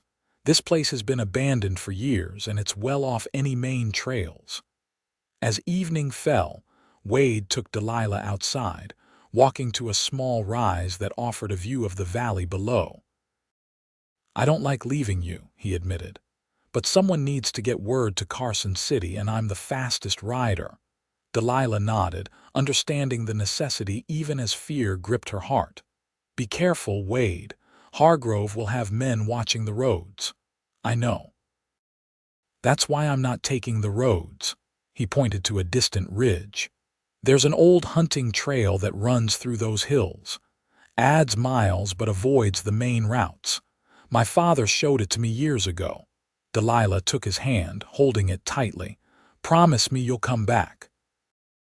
Wade turned to face her, his expression solemn in the fading light. "I promise, Delilah. Nothing could keep me from returning to you." He kissed her then, a deep, desperate kiss that spoke of all they stood to lose and all they hoped to gain. When they parted, Delilah pressed her forehead against his. "I never thought I'd find this," she whispered. "Someone to love. Someone who loves me as I am, not as they wish me to be." "I've waited my whole life for you," Wade replied, his voice rough with emotion. "When I said you were the answer to my prayers, I meant it." They held each other as darkness fell, drawing strength from their embrace for the challenges that lay ahead. Wade departed at dawn, the sound of his horses' hooves fading into the morning mist. Delilah watched until he disappeared from sight, then turned to face the day and the responsibilities it brought. "He'll be back," Mrs. Potter said, coming to stand beside her.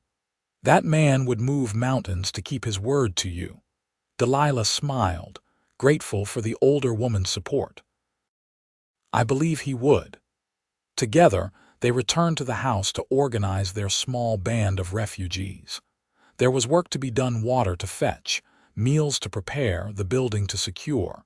Keeping busy would help pass the time until Wade's return. The day stretched endlessly. Thomas took the first watch on the roof, rifle at the ready, scanning the surrounding terrain for any sign of approach. The others rotated through various tasks, establishing a routine that brought a semblance of normalcy to their unusual situation. By late afternoon, Delilah found herself alone in the small garden behind the house, pulling weeds from what had once been a vegetable patch. The physical labor was soothing, allowing her mind to wander to the future, a future with Wade in Owyhee, perhaps in a home of their own. The sound of approaching horses shattered her reverie. "Riders coming," Thomas's voice called from the roof. "At least 6 from the east." Delilah dropped the weeds and ran toward the house, heart pounding. East was the direction of Owyhee, not Elko. It couldn't be Wade returning so soon. "Get inside," Thomas ordered as she reached the back door. "And stay low." Inside, the others were already moving with surprising efficiency. Mrs. Potter ushered the elderly widow, Mrs. Abernathy, into an interior room with no windows. Mr. Ellis and Mr. Jenkins took up positions at the front windows, rifles ready. "How many?" Mr. Jenkins asked as Thomas came down from the roof. "6 that I could see, moving fast." Thomas's young face was taut with tension. "Hargrove's men by the look of them. How did they find us?" Delilah asked, checking that the Derringer was loaded. "Doesn't matter now," Thomas replied grimly. "What matters is holding them off until Wade returns with help." Mr. Ellis, a burly man with a blacksmith's powerful build, clapped Thomas on the shoulder. "We'll stand together, boy. Just like your brother taught us." The riders slowed as they approached the house, spreading out to surround it. From her position at a side window, Delilah could see Reynolds among them, his red bandana vivid against the dusty landscape. "Come out, nice and peaceful," Reynolds called. "We know you're in there, and we've got the place surrounded." Thomas moved to the front door, careful to stay to one side. "What do you want, Reynolds?" "Just a friendly visit," came the mocking reply. "Mr. Hargrove's concerned about folks running off without saying goodbye. Especially the pretty Eastern lady who's been causing so much trouble." Delilah's blood ran cold. They wanted her specifically. "Miss Calloway is under my protection," Thomas replied, his young voice steady. "So is everyone else here. You'd best ride on." Reynolds laughed. "Protection? You're just a boy playing at being a man." His voice hardened. "Here's how this works. Send out the woman and the rest of you can stay put until the deputy returns. No one needs to get hurt." "No deal," Thomas answered immediately. "Then we start shooting. And unlike your brother, we don't aim to wound." Silence fell over the standoff. Delilah looked around at the others, elderly Mrs. Abernathy trembling in the corner, Mrs. Potter, pale but determined, Thomas, too young to face such violence, Mr. Ellis and Mr. Jenkins, ordinary men thrust into extraordinary circumstances, all of them in danger because of her. "I should go out there," she said quietly. "It's me they want." "Absolutely not," Mrs. Potter hissed. "Wade would never forgive us." "Wade isn't here," Delilah replied, "and I won't have anyone else hurt because of me." Thomas shook his head firmly. "We stand together, remember. That's what you and Wade taught us."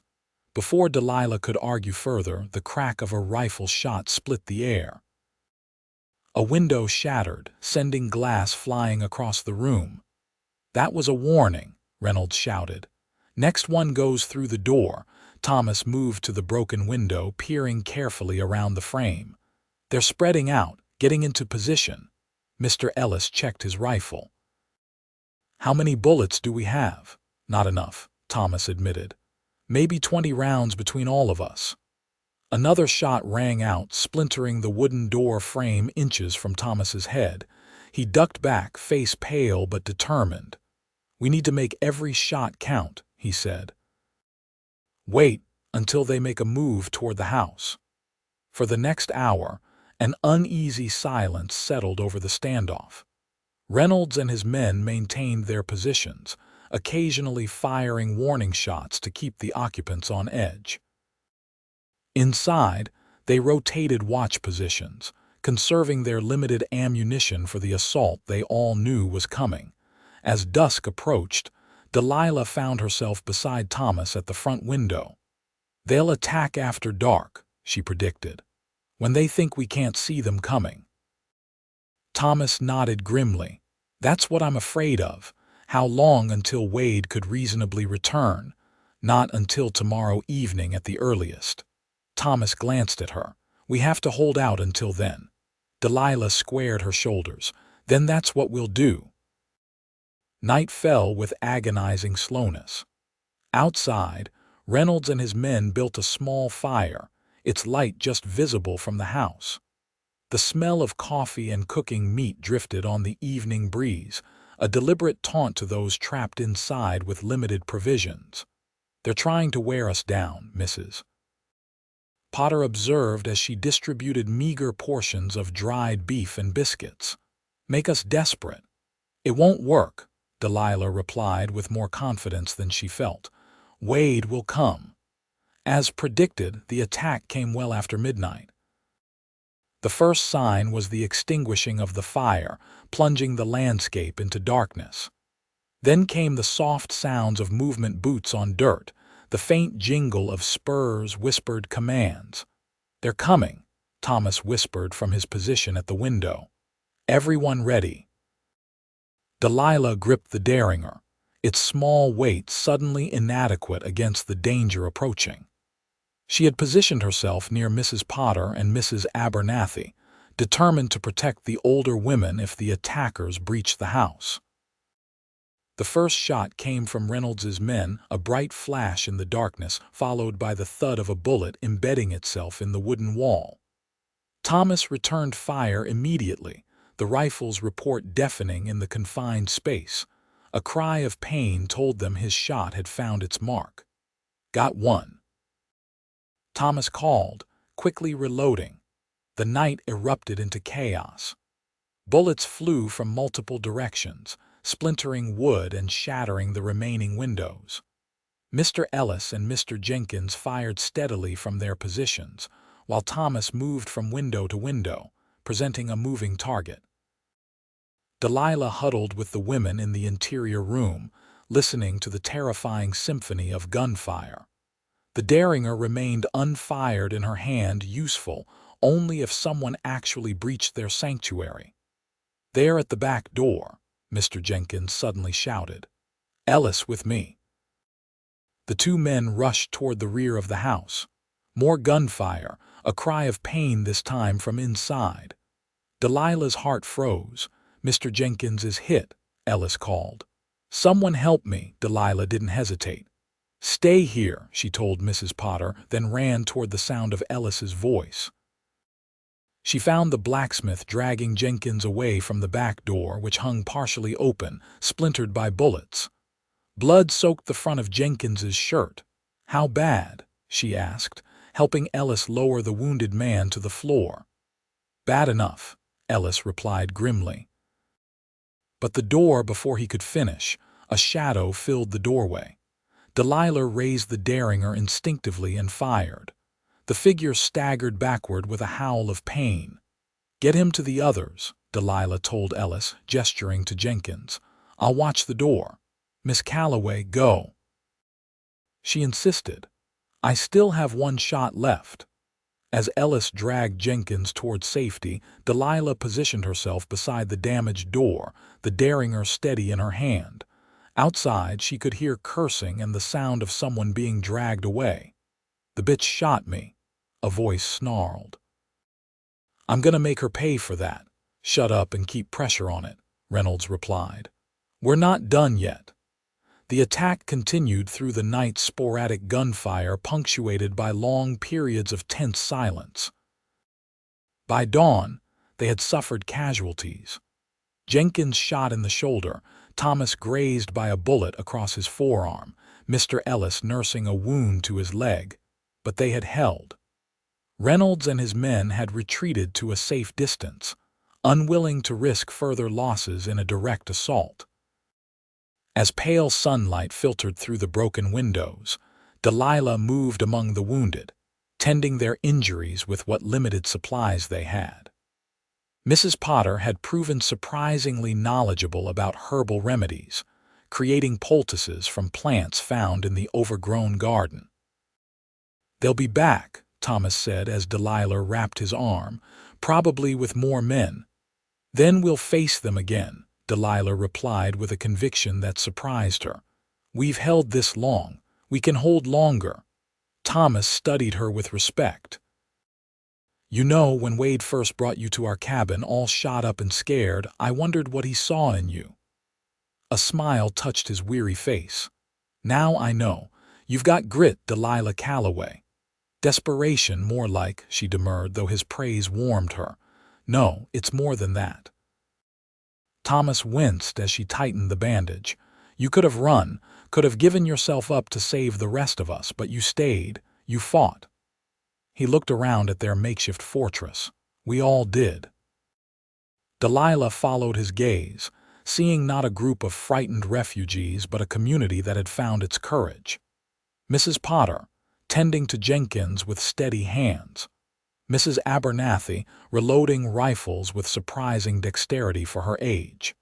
Mr. Ellis, keeping watch despite his wounded leg. This is what Wade was fighting for, she realized aloud.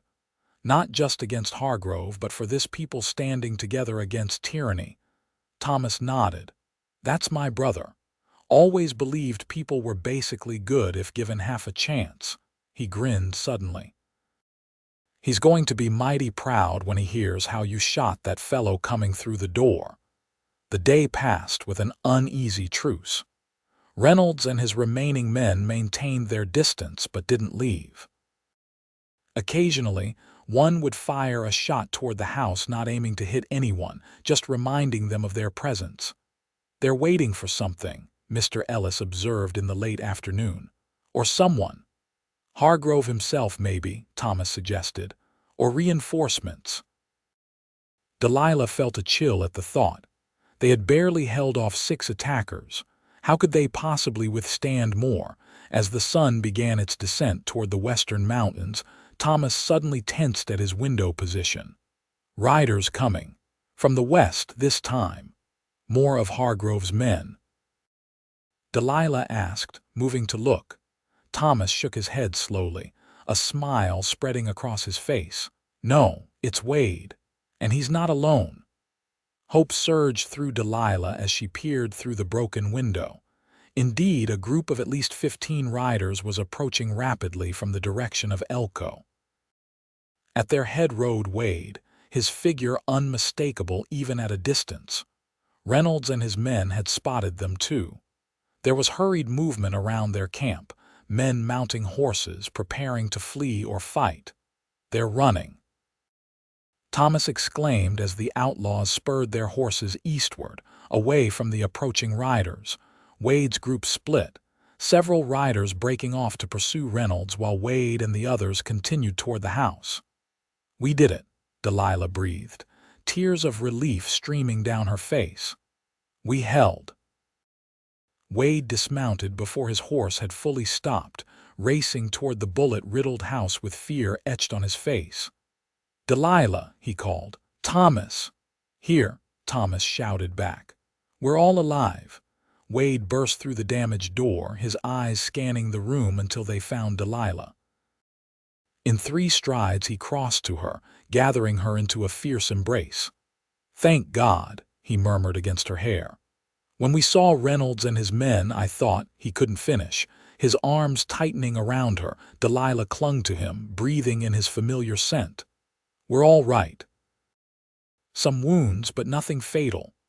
Wade pulled back to examine her, his eyes taking in the blood on her dress, none of it hers, and the spent derringer still clutched in her hand. "You fought." "We all did," she replied. "Together like you taught us." Pride and love mingled in his gaze. "I never doubted you would." He turned to include the others in his glance. "Any of you." The riders Wade had brought turned out to be federal marshals and deputies from Elko, summoned by his urgent telegram. They quickly established a perimeter around the property and treated the wounded. "Marshal Lewis is recovering," Wade told them as they gathered in the main room. "The bullet missed anything vital, and the evidence against Hargrove is safe. I had copies made in Elko and sent directly to the federal judge in Carson City." "What about Hargrove himself?" Thomas asked. "Arrested this morning along with Sheriff Jones." Wade's satisfaction was evident. Turns out the judge had been suspicious of Hargrove for years but lacked sufficient evidence. What we gathered was the final piece. "And the boarding house?" Mrs. Potter asked anxiously. "My home." "Already unsealed. You can return as soon as it's safe." Wade smiled at the older woman. "In fact, the judge has ordered all property seized under false pretenses returned to its rightful owners." A cheer went up from the group, even the wounded joining in. Delilah felt a weight lift from her shoulders. The fight was over. They had won. As the others celebrated, Wade drew Delilah aside, his expression serious. "There's something else you should know," her heart stuttered. "What is it?" "While I was in Elko, I sent inquiries to Boston." "About Edward Blackwell." He took her hands in his.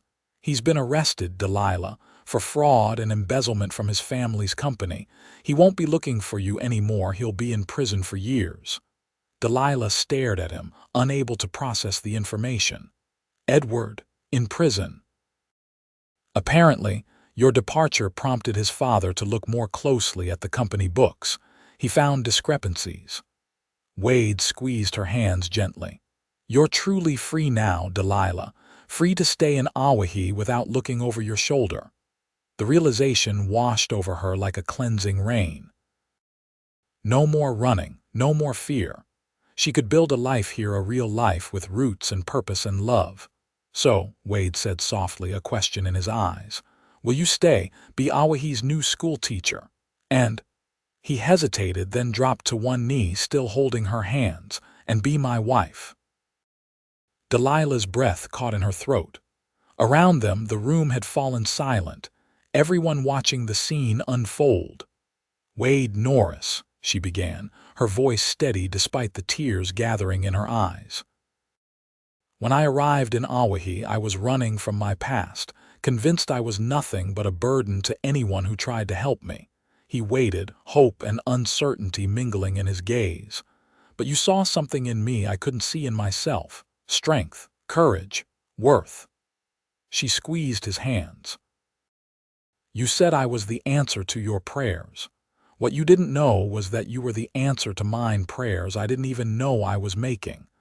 A smile began to spread across Wade's face. "Yes," Delilah said simply. "Yes to staying in Owyhee. Yes to teaching its children." And yes, with all my heart, to being your wife." Wade rose to his feet, pulling her into an embrace that lifted her off the ground. Their kiss was met with cheers and applause from their friends, their community, Delilah realized. Her community now. "I love you, Delilah Calloway," Wade murmured against her lips. "Soon to be Delilah Norris." "I love you too," she replied, her heart fuller than she had ever thought possible. "More than I have words to say." 1 month later, Delilah stood on the porch of the newly restored boarding house, watching as Wade helped Thomas load the last of her belongings into a wagon. The late summer sun cast a golden glow over Owyhee, a town transformed in the weeks since Hargrove's arrest. With Hargrove and his men gone, businesses reopened. Property returned to rightful owners. A new sheriff, elected by the townspeople rather than appointed by corrupt officials. And most importantly, a renewed sense of community, of neighbors standing together rather than living in fear. Mrs. Potter appeared beside her, smiling fondly at the sight of Wade and Thomas working together. "Are you ready for tomorrow, dear?" "As ready as I'll ever be," Delilah replied, touching the simple engagement ring Wade had given her, his mother's ring, a band of gold with a small pearl set in the center. Tomorrow they would be married in the same church where they had rallied the town against Hargrove. Reverend Miller would perform the ceremony, with Mrs. Potter standing as Delilah's witness and Thomas as Wade's best man.